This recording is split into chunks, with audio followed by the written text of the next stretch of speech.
Councillor, thank you for making time for us. I understand your wife is a teacher at Tumbler Ridge Secondary. So first and foremost, how is she?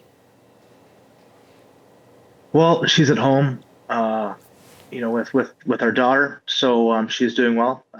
It was very scary during that time that she was, at the school during this tragedy. As much, Councillor, as you feel comfortable sharing with us, is there anything you can tell us about her perspective or that of your daughter in terms of what happened today? It's not really my story to tell. Mm-hmm. I apologize. All I can say is that it was an incredibly traumatic experience. The victims of this tragedy, she knew, we knew, the community knew, and we're all. It's going to take some time to heal, and we're all going to have to come together as a community to heal. Our students, our first responders, our teachers, our parents, they've gone through this incredibly tragic event that we're going to have to live with the rest of their lives. And thankfully, my wife is home. Unfortunately, not everyone can say that. No. How did you find out she was okay, Councillor? It was a challenge because I was texting. Once I heard from the elementary school that they were on lockdown, I immediately texted my wife to let her know what was going on, and I contacted her to find out if she was okay. And I didn't hear anything. We got the emergency alert advising us that there's an active shooter at the school where she was, and then the first that I heard that she was okay was when I thought I saw somebody that looked like her evacuating the school. They're evacuating children out of the school, and they're coming up the back. I work a block away from the high school, and I was able to see, and I thought I saw someone that looked like her. And I was very fortunate that the mayor also owns the grocery store, and he called me to let me know that he saw her entering in the community center. And then sometime later, I was able to get a text from her. She was looking after her students, which is amazing. It shows the dedication she has.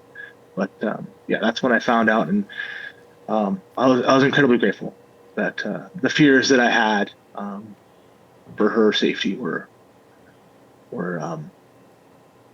over. I can't imagine the heaviness of that weight for you and that moment of wondering if your eyes were playing tricks on you. Are you okay? Unfortunately, I'm an emotional guy. So the tragedy that has happened is a challenge. I mean, I was a children's librarian for 10 years, and I left. So I know these children. I've seen them grow up.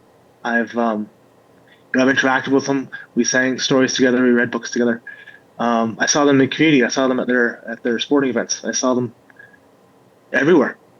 And knowing that I can't see them anymore, that we won't see them anymore, that their family has to live with this incredible loss that I can't imagine. Just the fear of something happening to my family is almost unbearable. And now they have to live with this the rest of their lives. And I'm afraid for them. I'm afraid for the rest of our community, feeling that loss, that they're going to have to live with this. And I really truly hope that they realize they're not alone. That Tumbler Ridge is a strong community. We're a resilient community. We've gone through a lot of challenges and a lot of emergencies, and we've always come together to stand together to survive. And I hope we can all fall back on that experience. Nothing this tragic, nothing this devastating. But we know that we're a small community, and we all care about each other because we know each other. And I really hope that we can call a friend, call a neighbor, call a family member, and talk before another tragedy strikes. Because this is what this is. This is a tragedy, and I just can't help but just keep thinking about the children, the families, and I'm playing that. Unfortunately, I'm playing that what if game, and I hope there's no more what ifs. Tumbler Ridge. And I really appreciate the outpouring support that we've received from a national level, international level, and please continue to send any support you can, because as much as I believe in Tumbler Ridge and I know we will get through this, we'll definitely need all the support we can get. And you made the excellent point that people are reaching out. I mean, there's a country of people right now who I know have been reaching out and also been saying, like, what does help look like? Like, what can we possibly do that would be useful to you? Do you have a sense of that? It's tough because the help people need is always different, right? For some people that might be talking to someone in person. Like, you need to see somebody in front of you, and having that connection can help. Maybe it's a hug. Maybe it's organizing community events where we can come together as groups to talk about how this tragedy has affected us. Maybe it is just phone calls. Maybe it's virtual support. But people are still trying to understand what happened. And the next stage will be grief. And that's an incredible burden that people are going to have to bear. That I would implore that all of our government agencies to come to Tumbler Ridge to provide that support in any way they can. In person is always better, but we'll take whatever we can get, because I would hate for another tragedy to strike our town after this.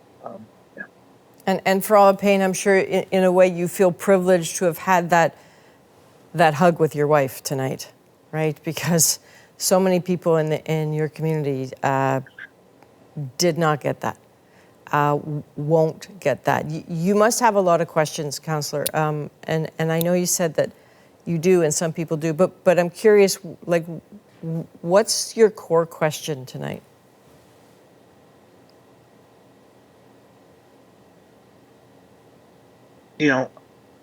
Off the top of my head is why? How did this happen? I'm stuck now in the what if game. Right? What could have happened? What could have been done better? As more information comes out, we'll know more about what happened. But at this point in time, I'm trying to focus on how our community can persevere. Like that's my goal now, is to think about how I can help my community to come together, and how I can try and get each other to support each other, because I know that we will, and how to encourage those who may feel that they're alone, that they're not alone. Because I would hate to think in this situation that this person who perpetrated this crime, maybe they felt alone, and if they it's impossible. It's impossible to guess what the motivations were, but I just hope people know that they're not alone, and we love each other. We love you. We care for you, and don't let this tragedy be the defining moment of your life. I mean, it will be for many people, but we have a lot to live for. You do. It's generous of you to offer compassion to, the circumstances of whoever did this. But from all of us, can you also please extend a thank you to your wife in a moment of crisis, to keep her head down and focus on looking after the kids in her care is what every parent would ever hope of a good teacher. And that's... Yeah, she did a huge thing there, and I hope you both get some rest, because I think you're going to need it. Thank you. I appreciate your kind words. It's Tumbler Ridge Town Councillor Chris Norbury.